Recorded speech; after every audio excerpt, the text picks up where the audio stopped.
Quand est-ce que vous souhaiteriez prendre votre retraite? Est-ce que vous savez combien il vous faudra pour entamer votre retraite, donc pour vivre pendant la retraite sans être obligé d'aller chez McDo travailler?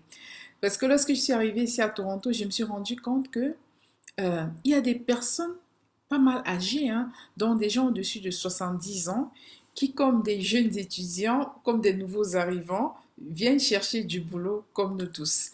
Donc, j'étais avec une dame, lorsque je travaille dans une petite entreprise, elle est arrivée et elle m'annonce que voilà, ma retraite commence aujourd'hui. Et je demande à la dame, mais ta retraite commence aujourd'hui et qu'est-ce que tu fais là parmi nous? Elle me dit, c'est parce que mon agent de retraite ne suffit pas. Et en ce moment, je n'étais pas encore conseillère financière, mais cela m'a un peu troublée, quoi. Et en tant que conseillère financière aujourd'hui, je pose la question à plusieurs de mes clients, quand est-ce que vous allez aller à la retraite et est-ce que vous avez préparé cette retraite-là? Donc, préparer sa retraite, c'est un peu comme préparer un voyage. Donc, vous ne pouvez pas vous lever un matin, vous quittez peut-être, je ne sais pas, d'Abidjan et vous vous lancez en France comme ça, là, sans avoir préparé votre voyage et votre séjour en France. Donc la retraite, en fait, c'est comme un voyage et un très très long séjour. Parce que selon l'autorité des marchés financiers, l'AMF, l'AMF nous a rappelé dernièrement que l'espérance de vie a augmenté.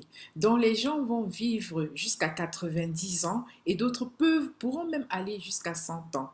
Et au niveau gouvernemental, ils ont un problème à ce niveau-là. Donc l'espérance de vie ayant tellement augmenté, l'État ne s'était pas préparé par rapport à tout cela. Donc la nouvelle génération, donc ceux qui vont arriver à la retraite dans 20 ans, auront de sérieux problèmes.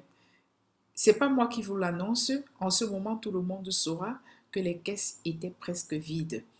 Comment est-ce que l'État va faire pour remédier à ces problèmes? Moi, vraiment, je ne sais pas. Et l'autorité des marchés financiers ne nous a pas encore livré la solution. Mais voici la solution que je livre à tous mes clients et c'est la solution que moi-même j'adopte. Donc, je vais vous donner une information que j'ai prise sur le site de l'autorité des marchés financiers parce que je suis inscrite chez eux comme une personne qui détient un permis pour aider la population canadienne. Donc, l'autorité des marchés financiers nous apprend ceci.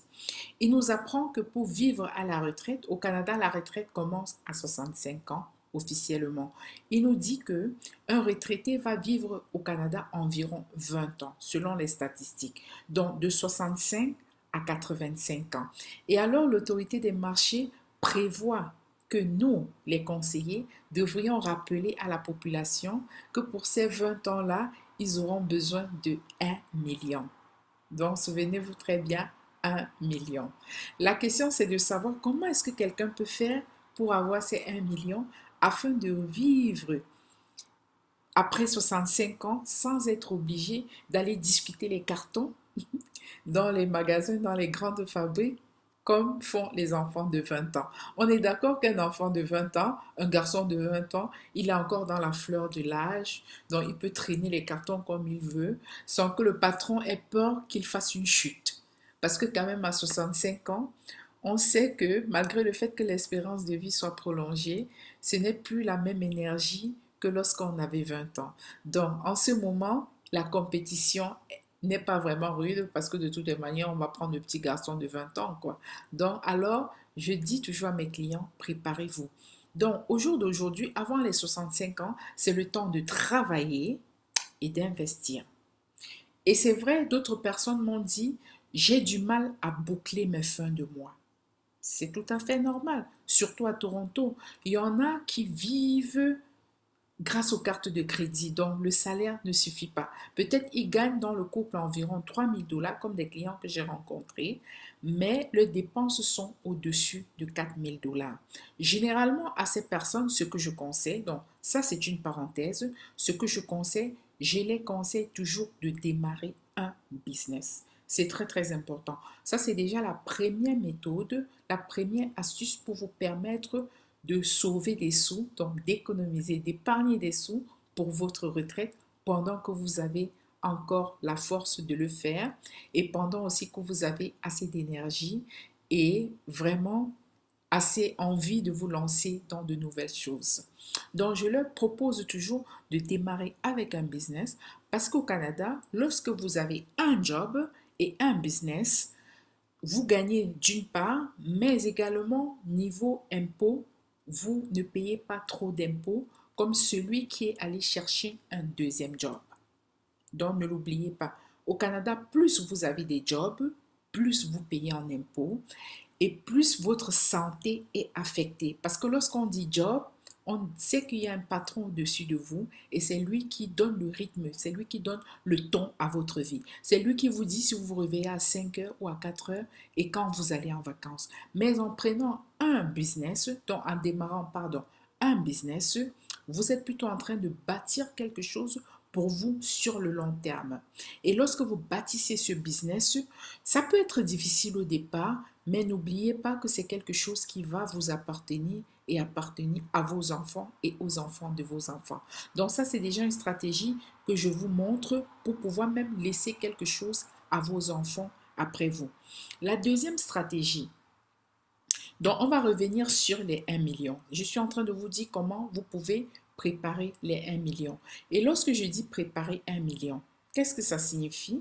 Si vous avez 30 ans aujourd'hui, donc on va prendre 35 ans. Si vous avez 35 ans aujourd'hui, jusqu'à 65 ans, ça veut dire que vous avez 30 ans pour pouvoir épargner environ 1000 dollars. À partir de 35 ans, vous avez 30 ans pour épargner jusqu'à 65 ans. Alors, si vous épargnez environ 1040 dollars par mois pendant 30 ans, avec un taux d'intérêt de 6%, vous pourriez atteindre presque les 1 million pour votre retraite.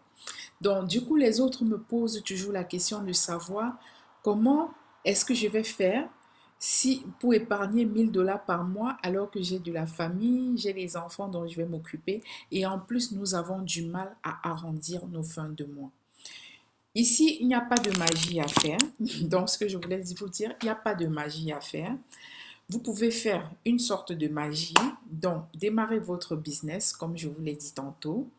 Et une des choses, pendant que vous démarrez votre business, c'est d'essayer d'éliminer toutes vos dettes. On est d'accord si vous avez les dettes, les bonnes dettes qui sont par exemple les dettes de l'hypothèque, c'est une bonne dette. Là, ça peut rester quoi, parce qu'on sait que vous êtes en train de payer comme si vous payez un loyer tous les mois. Donc, lorsque je parle des dettes, ce sont les crédits à la consommation. Donc, vous devez éliminer tout cela. C'est très important. Donc, ça, c'est surtout la deuxième astuce que j'ai pour vous.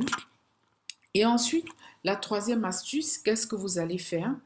C'est de chercher à éviter de payer, c'est de chercher à épargner dans un véhicule qui ne va pas vous coûter beaucoup en impôts.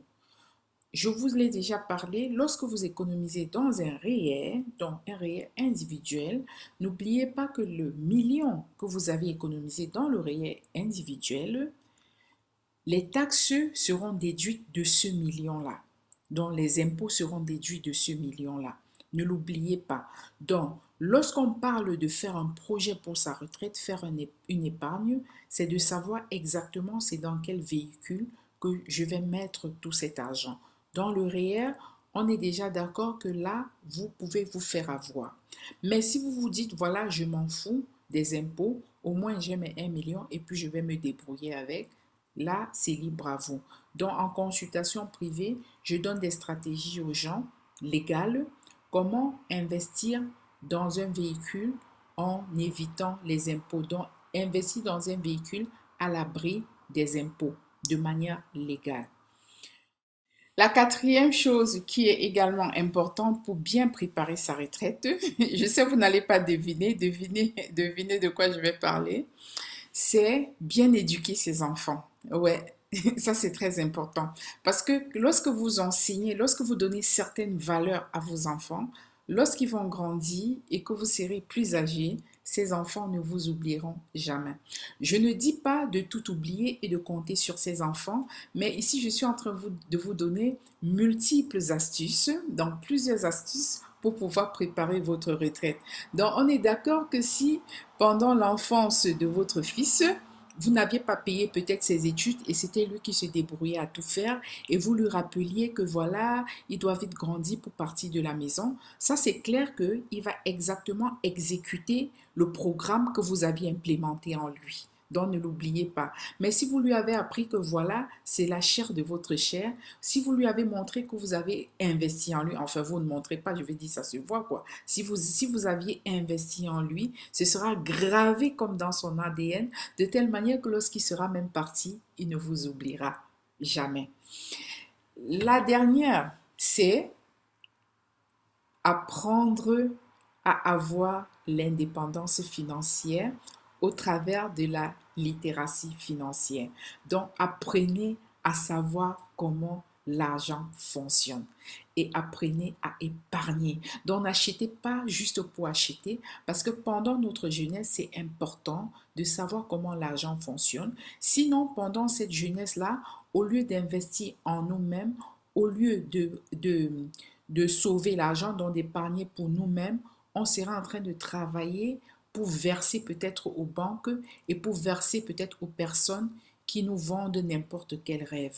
Donc, la littératie financière, elle est vraiment fondamentale. Parce que lorsqu'on arrive en Amérique du Nord, certes le pays est capitaliste, mais on a la possibilité d'avoir toutes les informations.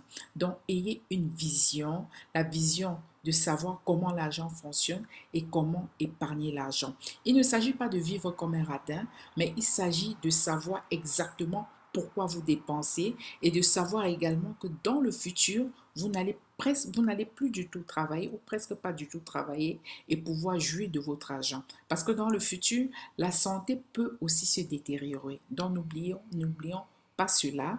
Et d'autres m'ont dit, ouais, ils comptent sur le gouvernement. D'autres m'ont dit, ils comptent sur un oncle riche. Non, ne comptez pas sur les autres personnes.